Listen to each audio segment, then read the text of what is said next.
Saya yakin kok, Anda dan saya sekarang ini, kita itu berada dalam hadirat Allah bersama-sama untuk berdoa saat teduh bersama. Ini adalah kehendak Allah. Kapanpun Anda menonton ini, saya tahu itu kairos atau waktu Tuhan. Ketahuilah bahwa Anda berada persis di poros kehendak Allah, berada di senternya. Jadi sesuatu akan terjadi, imani. Percaya bersama dengan saya, something will happen to you. Ini bukan motivasi, namanya ekspektasi. Iman itu apalagi kalau bukan expecting something of God. Mengharapkan sesuatu yang datangnya dari Tuhan, bukan dari dunia. Saya percaya Tuhan itu menyediakan sesuatu yang berharga buat kita semua ya. Kalau belum subscribe juga, segera ya. Supaya kita bisa terus mengikuti channel ini dan sehingga channel ini bisa jadi berkat dalam hidupmu. Mari kita baca sekarang Mazmur 133. Nyanyian ziarah Daud, sungguh alangkah baiknya dan indahnya apabila saudara-saudara diam bersama dengan rukun. Seperti minyak yang baik di atas kepala meleleh ke janggut, yang meleleh ke janggut Harun dan ke leher jubahnya. Seperti embun gunung Hermon yang turun ke atas gunung-gunung Sion, sebab kesanalah Tuhan memerintahkan berkat, kehidupan untuk selama-lamanya. Pendek saja 3 ayat, tetapi sangat dalam. Dimulai dengan suatu kalimat nyanyian ziarah Daud, ini Daud yang buat. Sebenarnya Mazmur 133 ini adalah Mazmur Hebron. Ketika Daud masih di situ, dia masih berusaha mempersatukan seluruh bangsa Israel sejak zaman hakim-hakim dan Raja Saul yang memecah belahkan. Jadi Daud belum sukses ini ceritanya untuk mempersatukan dari Sabang sampai Merauke-nya Israel waktu itu. Suku-suku Israel masih saling berantem, masih saling berlawanan. Mereka belum akur, mereka belum sehati, belum setuju, apalagi sepakat.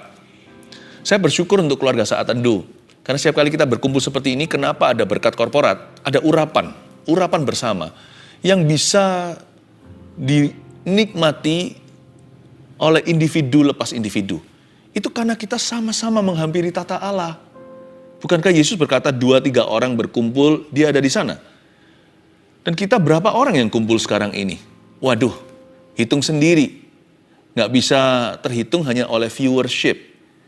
Bisa saja loh, satu screen atau satu gadget itu ditonton beberapa orang sekaligus, jikalau bukan satu keluarga. Kalau Tuhan memberitahu kepada saya, aku memberkatimu dengan ini, maka itu saja yang aku peroleh. Kalau Tuhan berkata, aku memberkatimu dengan itu, ya hanya itu. Tapi kalau Tuhan berkata, aku beserta denganmu, saya nggak usah memperhitungkan berkat apa yang saya terima hari ini. Saya tidak perlu worry. Kalau Tuhan berjalan dengan aku, segala sesuatu dia sediakan. Dia pasti tolong saya ketika saya memerlukan. Dia tidak akan tinggalkan. Berkat terbesar yang kita bisa dapatkan adalah hadirat Tuhan. Kalau kita punya itu, kalau Tuhan berjalan bersama dengan dirimu dan diriku, udahlah, nggak usah bawa perbekalan. Nggak usah bawa 2 pasang sepatu, istilahnya, ilustrasi saja. Nggak usah bawa ekstra uang seperti murid-murid Yesus kalau diutus. I am with you, aku Immanuel. Udah, nggak usah bawa lebih dari 1 tongkat. Nggak usah ngepak barang terlalu berlebihan. Dimanapun kau berada, pekerja mendapat upahnya. Aku menyertaimu, aku Yehovah Jireh. Aku yang menyediakan.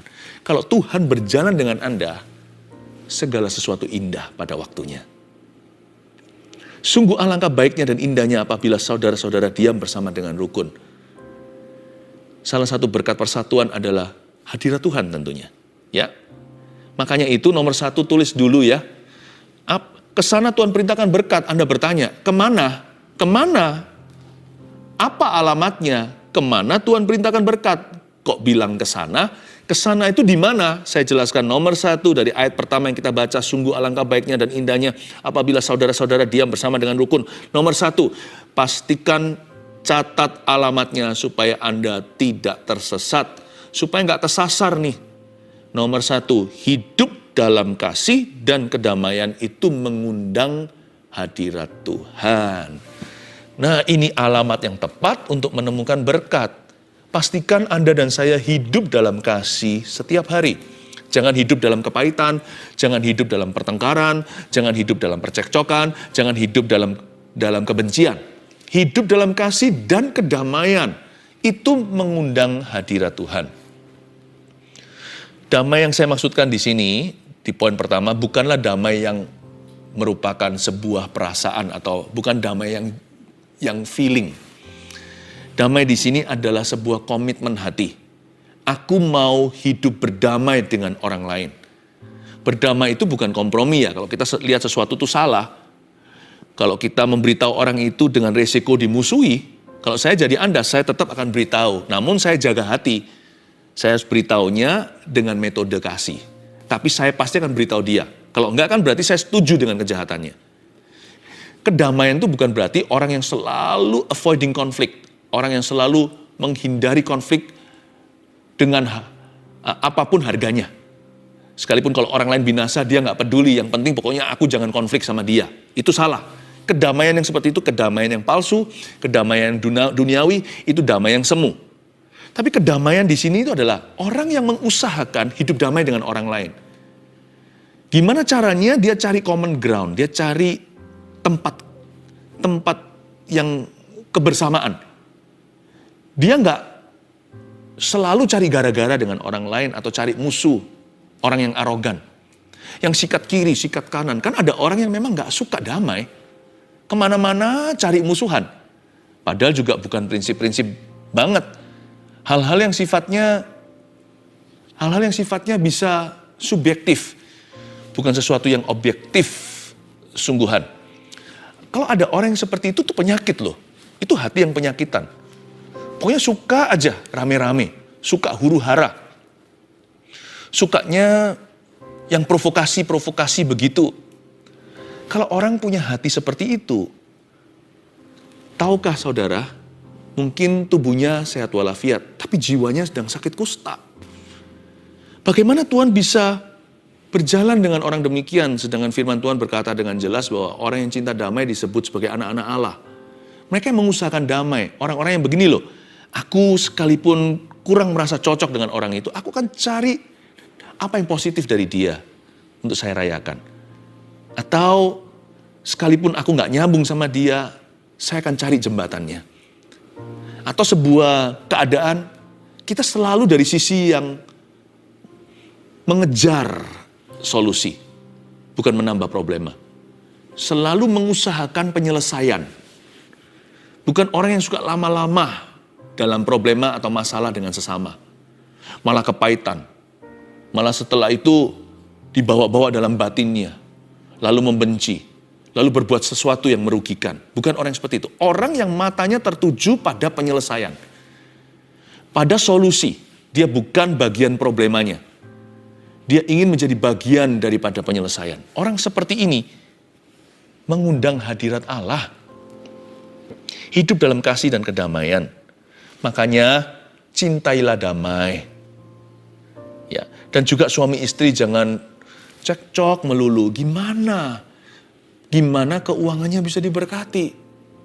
Kalau suami istri nggak pernah sepakat, itu seperti kirbat anggur lama yang diisi anggur baru, pasti akhirnya bocor semua. Saya bukan hanya bicara tentang berkat materi. Yang lebih ngeri adalah bagaimana anaknya bisa bertumbuh dewasa dan bisa punya gambar diri yang sehat. Bagaimana anaknya bisa menjadi orang-orang yang confident, nggak nakal, menjadi orang yang percaya diri, orang yang bisa membawa diri, bukan sebagai anak yang kurang didikan. Gimana anaknya itu bisa punya rasa aman di dalam dirinya. Kalau rumah tangganya itu selalu diisi dengan teriak-teriak dari papa mama. Suami istri, berhentilah cekcok apalagi di depan anak-anaknya. Jangan berantem melulu. How can your family be blessed? Kalau orang hidup terus dalam pertengkaran, dia bukan mengundang hadirat Tuhan. Mengundang roh jahat, iya. Sebuah pesan profetik untuk Anda. Saya rasa ini menemplak seseorang dengan kasih. Terutama pasangan suami istri yang suka selalu bersilat kata. Suka bantah-bantahan. Suka perang. Hati-hati loh ya. Jangan-jangan Anda membuka lebar pintu rumah Anda terhadap kutuk-kutuk, terhadap roh jahat di udara. Ayo cepat ditutup pintu itu, Tuhan berniat memberkatimu. Tapi alamatnya harus tepat, hidup dalam kasih. Apa susahnya ngalah? Udahlah gitu aja gak prinsip-prinsip. Nggak perlu dikit-dikit curhat, nggak perlu dikit-dikit melampiaskan. Nggak sukanya di mana. Bukankah Alkitab berkata di Amsal, orang yang gampang sekali menceritakan kekesalan hatinya, orang itu disebut orang yang bodoh. Kita lihat ayat kedua sekarang. Seperti minyak yang baik di atas kepala meleleh ke janggut, yang meleleh ke janggut Harun dan ke leher jubahnya. Wow.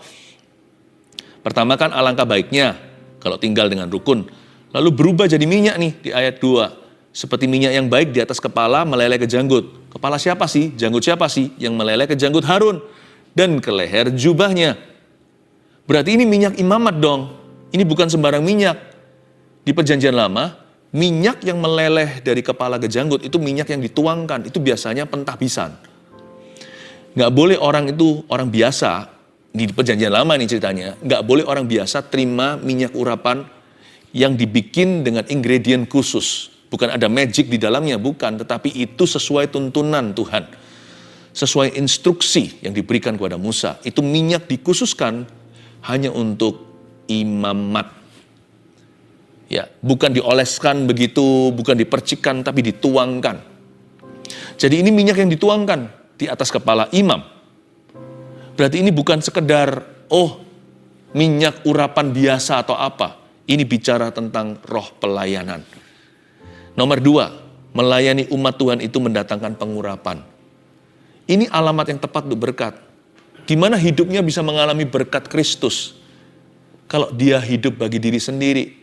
Bagaimana Anda bisa mengalami kepenuhan Kristus? Kalau sampai hari ini, yang Anda pikirkan, yang kita pikirkan, yang kita usahakan hanyalah untuk kepentingan diri sendiri. Minyak ini hanya dicurahkan ke atas kepala orang yang melayani. Hari ini gak perlu kita tafsirkan ini sebagai kepala pendeta. Tapi kepala setiap orang yang sungguh-sungguh ingin melayani sesamanya. Tuhan gak mau kita itu setelah ditebus oleh darah Yesus lalu hidup bagi diri sendiri lagi. Wah, berarti kan sama saja. Buat apa penebusan kalau gitu? Bukankah kita ditebus dari hukum dosa? Tahu gak hukum dosa, hukum maut itu apa? Maut itu neraka. Tapi hukum yang bekerja di dunia ini selama kita hidup nampak sekali, yaitu orang yang masih hidup bagi dirinya alias egois atau selfish. Kalau kita sudah dibebaskan dari hukum dosa dan maut, maut pun sudah dibebaskan. Hukumnya juga akhirnya batal dong. Hukum dosa itu adalah hidup untuk diri sendiri. Dan Tuhan tidak mau. Kalau orang hidup bagi dirinya, nggak akan ada pengurapan Allah atasnya. Berkat Kristus tidak akan mengikuti hidupnya, kebajikan kemurahan. Sekalipun dia bisa kaya karena dia pintar kerja. Atau mungkin ada faktor keberuntungan di dalamnya. Tapi bukan berarti bahwa dia diberkati loh. Orang kaya secara materi nggak tentu dia diberkati oleh Allah. Karena kekayaannya bisa menjadi kutukan bagi keluarganya. Susah payah akan mengikutinya. Bukan susah payah kerja untuk dapat duit. Mungkin ada orang tertentu karena saking lihai hebatnya di dalam dunia bisnis, dengan mudah uang itu tiba. Tapi susah payah mengikutinya itu bukan susah payah untuk mendapatkan duit. Susah payah setelah dapat duit. Keluarganya nggak jadi lebih dekat sama Kristus, semakin rusak, mereka bukan semakin rukun, semakin akrab, mereka semakin menjauh, hubungannya semakin retak. Susah payah mengikutinya. Yang namanya materi, itu nggak bisa menjamin kebahagiaan. Jadi Tuhan mau kita untuk melayani Tuhan. Nah, orang yang melayani umat Tuhan, Tuhan menjanjikan pengurapan dalam dirinya. Tahukah bahwa ministry itu menguntungkan kita lebih daripada kita menguntungkan ministry? Ministry benefits you more than you can benefit any ministry. Sebuah pelayanan itu diuntungkan dengan kita sumbangsi, saya ngerti. Tapi yang kita nggak sadari, karena kita seringkali silent atau seringkali diam soal itu, lebih banyak lagi benefitnya dari pelayanan dalam kehidupan kita dan keluarga kita, daripada yang kita bisa kontribusikan dalam pelayanan manapun. Kelihatannya saya sedang melayani, tapi saya sedang menerima. Dari di dalam pelayanan yang saya jalankan, ada berkat Tuhan untuk saya dan keluarga saya. Minimal ya, kalau bukan materi, kami menjadi orang yang berkenan kepada Allah. Hati kami jadi benar berada di posisi yang tepat dalam hidup ini.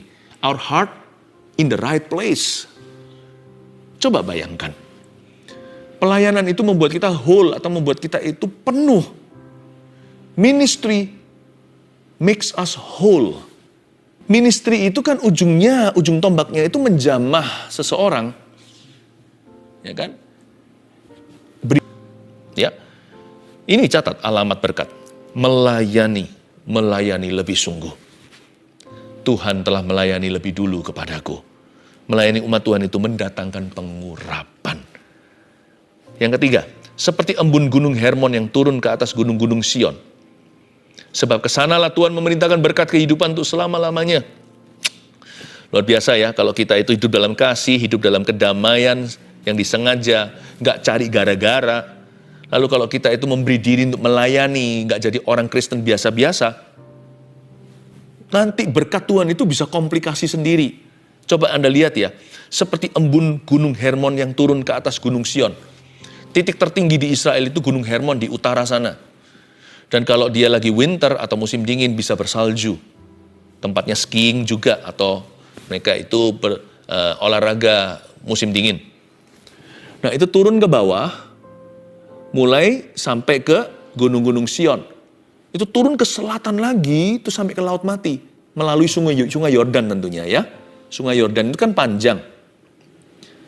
Nah, air gunung es itu sampai ke sungai Yordan jadi air dingin biasa. Lalu sampai ke Laut Mati, dia itu mengalami perubahan. Selama perjalanan dapat 850.000 ton garam atau mineral.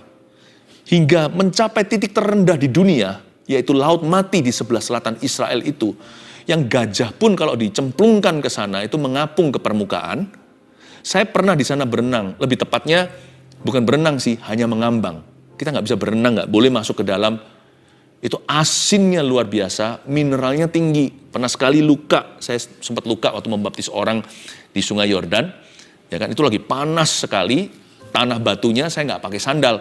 Pecah tanpa saya sadari, ternyata kaki saya, jempol kaki saya itu ada goresannya, retak, kena matahari. Saya masuk kemudian, untungnya besoknya kami akhirnya ke Laut Mati. Di Laut Mati, saya masuk ke sana, perih sekali, keluar, nutup loh luka basahnya. Karena mineralnya tinggi, menjadi punya nilai terapi. Itu luar biasa, ada healing virtue di dalamnya. Bukan supranatural, itu alami, scientifically. Nah, kok bisa ya? Di atas sana itu air es. Sampai bawah air mineral. Di atas sana airnya di gunung. Air biasa. Anda jangan coba sekali-kali jalan di atasnya. Anda bukan Yesus, bisa tenggelam. Tetapi sampai di bawah. Mobil tank pun kita lempar ke situ. Mungkin saya berlebihan. Itu bisa mengambang. Kok bisa ya? Komplikasi loh, berkat tak terduga. Dengan kata lain di ayat 3 ini.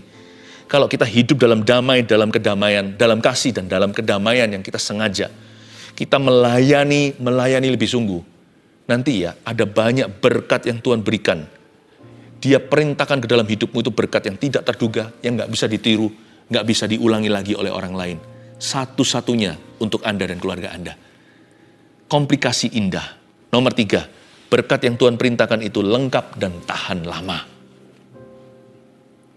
Makanya disebut di sini sebab kesanalah Tuhan memerintahkan apa? Berkat. Lalu kehidupan untuk selama-lamanya. Sudah berkat kehidupan lagi. Untuk selama-lamanya lagi. Apa maksudnya?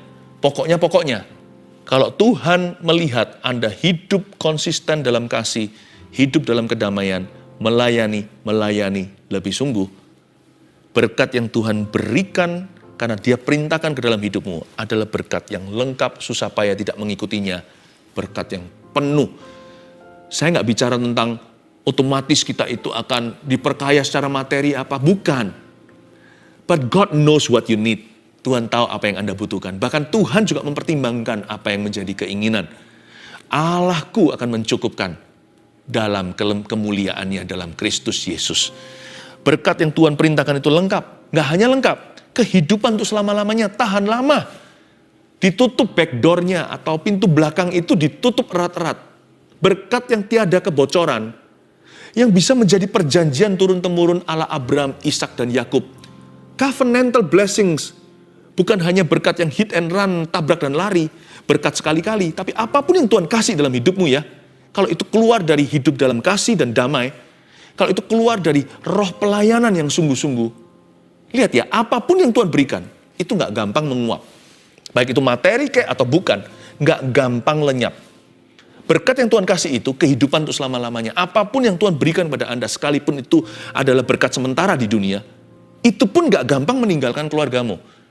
Itu bisa turun-temurun menjadi berkat perjanjian ala Abraham, Ishak, dan Yakub. Gak seperti orang-orang dunia, cepat dapat, cepat lenyap. Ya, saya ulang lagi, ke sana Tuhan perintahkan berkat kemana aja? Terapkan ini dalam hidupmu. 1, hidup dalam kasih dan kedamaian itu mengundang hadirat Tuhan. 2, melayani umat Tuhan itu mendatangkan pengurapan. 3, berkat yang Tuhan perintahkan itu lengkap dan tahan lama. Haleluya. Mari